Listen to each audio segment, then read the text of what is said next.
ನಮ್ಮದು ಎರಡನೇ ಜಾತ್ರೆ ಇದೆ. ಎರಡನೇ ಜಾತ್ರೆ ಅಂತಂದ್ರೆ ಇದನ್ನು ಎರಡನೇ ಜಾತ್ರೆ ಮಾಡ್ಬೇಕಾದ್ರೆ ಒಂದನೇ ಜಾತ್ರೆ ಮಾಡ್ಬೇಕಾದ್ರೆ ನಾವು ಎಲ್ಲ ಊರೆಲ್ಲ ಕೂಡಿ ನಮ್ಮೊಳಗೆ ಯಾವುದೂ ಭಿನ್ನಾಭಿಪ್ರಾಯ ಇಟ್ಕೊಂಡಿಲ್ಲ.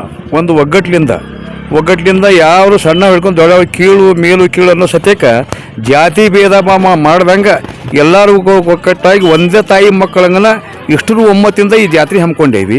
ಊರ ಜನ ನಾವು 4-5 ವಾರ್ಡ್ ಮಾಡೇವೆ. 5 ವಾರ್ಡ್ ಪ್ರಕಾರ ಪ್ರತಿಯೊಂದು ವಾರ್ಡಿಗೂ ಸುಮಾರು 100-150 ಜನ ನಾವು ಸೇವೆ ಮಾಡ್ತಾ ಇದ್ದೇವೆ.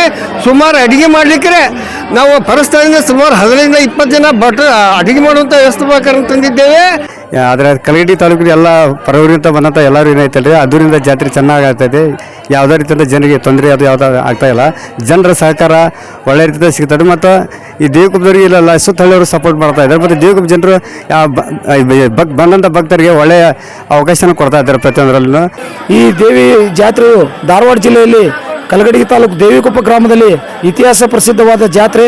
ಹೊಸ ದೇವಸ್ಥಾನ ಮತ್ತು ಹೊಸ ಜಾತ್ರೆ 2020ರಿಂದ ಪ್ರಾರಂಭವಾಗಿ 25ರ ತನಕ ಗ್ರಾಮದ ಗುರು ಹಿರಿಯರು ಹಾಗೂ ಎಲ್ಲ ಜಾತಿ ಹಾಗೂ ಧರ್ಮದವರು ಒಕ್ಕಟ್ಟಾಗಿ ಜಾತ್ರೆಯನ್ನು ಆಚರಿಸಿ ಯಶಸ್ವಿಗೊಳಿಸಿದ್ದೇವೆ. ದಿನಾಂಕ 30/1/2025ರಿಂದ 7/2/2025ವರೆಗೆ ಯಶಸ್ವಿಯಾಗಿ ನಡೆಸ್ಕೊಂಡು ಬಂದಿದ್ದೇವೆ.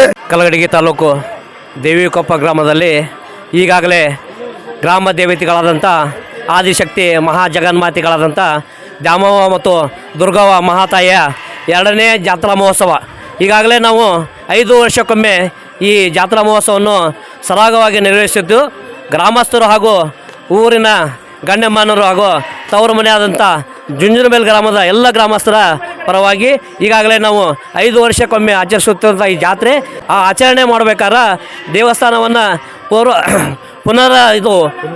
ಪುನರ್ಜೀವನ ಮಾಡಿದ್ವಿ. ಪುರಾತನ ಅನ್ನೋ ದೇವಸ್ಥಾನ ಇತ್ತು, ನಾವು ದೇವಸ್ಥಾನವನ್ನು ಕಟ್ಟಿ ದೊಡ್ಡದಂಥ ದೇವಸ್ಥಾನ ಕಟ್ಟಿ ಆಮೇಲೆ ದೇವಸ್ಥಾನವನ್ನು ಕಳಶಾರೋಹಣ ಹಾಗೂ 5 ವಾರಗಳು ಹೊರವಾರಗಳನ್ನು ಮಾಡಿದ್ವಿ ನಾವು ಪ್ರತಿ ವರ್ಷ.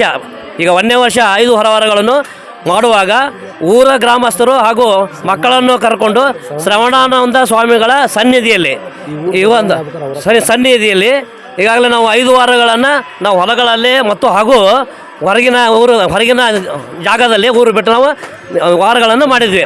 ಹಾಗೂ ನಮ್ಮ ರಾಮಲಿಂಗೇಶ್ವರ ದೇವಸ್ಥಾನದ ಶ್ರವಣಾನಂದ ಶ್ರೀಗಳ ಒಂದು ಮಾರ್ಗದರ್ಶನದಲ್ಲಿ ಹಾಗೂ ಅವರ ಒಂದು ಆಶೀರ್ವಾದದಲ್ಲಿ ಈ ಒಂದು ಕಾರ್ಯಕ್ರಮಗಳನ್ನು ಧಾರ್ಮಿಕ ಕಾರ್ಯಕ್ರಮಗಳನ್ನು ಹಾಗೂ ಒಂದು ದೇವಿಯ ಈ ಪೂಜಾ ಕಾರ್ಯಕ್ರಮಗಳನ್ನು ನಾವೆಲ್ಲರೂ ಸರಾಗವಾಗಿ ಮಾಡ್ತಾಯಿದ್ದೇವೆ. ಈ ಒಂದು ವಿಧಿವತ್ತವಾಗಿ ನಡೆದಂಥ ಧಾರ್ಮಿಕ ಕಾರ್ಯಕ್ರಮಗಳನ್ನು ಹಾಗೂ ಈ ಒಂದು ದೇವರ ಕಾರ್ಯಕ್ರಮಗಳನ್ನು ಎಲ್ಲ ಕಾರ್ಯಕ್ರಮಗಳನ್ನು ನಮ್ಮ ಶ್ರೀಗಳಾದಂಥ ಶ್ರವಣಾನಂದ ಶ್ರೀಗಳ ಸಾನ್ನಿಧ್ಯದಲ್ಲಿ ವಾರವನ್ನು ತೆಗೆಯೋದು ಹಾಗೂ ತವರು ಮನೆಯಾದಂಥ ಜುಂಜನಬೇಲಿಗೆ ಹೋಗಿ ಅಲ್ಲಿ ಉಡಿ ತುಂಬೋದು.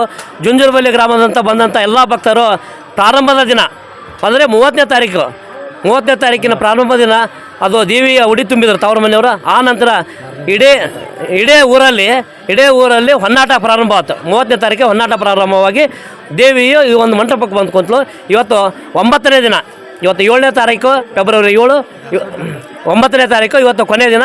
ಅದೇ ರೀತಿ ಪ್ರತಿ ವರ್ಷ ಕೂಡ 9 ದಿನ ಜರುಗುವಂಥ ಜಾತ್ರೆಯಲ್ಲಿ ನಾವು ಬಂದಂಥ ಭಕ್ತಾದಿಗಳಿಗೆ ವಿವಿಧ ಗ್ರಾಮಗಳಿಂದ ಬಂದಂಥ ಭಕ್ತಾದಿಗಳಿಗೆ ಅನ್ನಪ್ರಸಾದವನ್ನು ನೀಡೋ ಕಾರ್ಯಕ್ರಮ. ಎಷ್ಟೇ ಜನ ಬಂದರೂ ಸಹಿತ ನಾವು ಅನ್ನ ಕಾರ್ಯಕ್ರಮವನ್ನು ನಮ್ಮ ಊರ ವತಿಯಿಂದ, ಗ್ರಾಮದ ವತಿಯಿಂದ ಹಾಗೂ ಸುತ್ತಮುತ್ತಲ ಗ್ರಾಮದ ನೆರವಿನ ವತಿಯಿಂದ ಅನ್ನಪ್ರಸಾದವನ್ನು ಮಾಡುತ್ತೇವೆ. ಹಾಗೂ ಧಾರ್ಮಿಕ ಕಾರ್ಯಕ್ರಮ ಪ್ರತಿ ವರ್ಷ ಕೂಡ ನಾವು ಧರ್ಮಸಭೆ ನೆರವೇರಿಸ್ತೇವೆ. ಆಮೇಲೆ ವಿವಿಧ ಸ್ವಾಮಿಗಳನ್ನು ವಿವಿಧ ಮಠಾಧೀಶರನ್ನು ಕರೆಸಿ, ವಿವಿಧವಾದಂಥ ಧಾರ್ಮಿಕ ಮುಖಂಡರನ್ನು ಕರೆಸಿ, ಆಮೇಲೆ ರಾಜಕೀಯ ಮುಖಂಡರನ್ನು ಕರೆಸಿ ನಾವು ಧಾರ್ಮಿಕ ಕಾರ್ಯಕ್ರಮಗಳು ಮಾಡ್ತೇವೆ.